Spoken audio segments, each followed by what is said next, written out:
रोहतास जिला सखी one stop centre में पति पत्नी के विवाद पर विराम लगाते हुए उपहार में दिए गए सामान को ससुराल पक्ष से वापस दिला दिया गया है। वहीं महिला हेल्पलाइन प्रबंधक आफरीन तरुन्नुम ने कहा कि रोहतास के तौकीर अहमद की पुत्री नेहा प्रवीण ने पिछले महीने अपने आवेदन में पति के साथ नहीं रहने की गुहार लगाई थी, जहां महिला के आवेदन पर काउंसलिंग के बाद ससुराल पक्ष को नोटिस जारी किया गया, जहां सखी वन स्टॉप सेंटर हेल्पलाइन में पति पत्नी के पक्ष को सुना गया।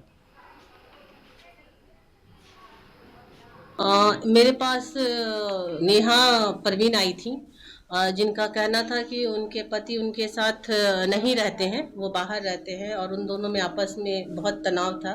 लड़की पिछले 10 महीना से अपने मायके में थी। उनका कहना था कि वो अपने पति के साथ नहीं रहना चाहती हैं और उनको सारा सामान वापस चाहिए था।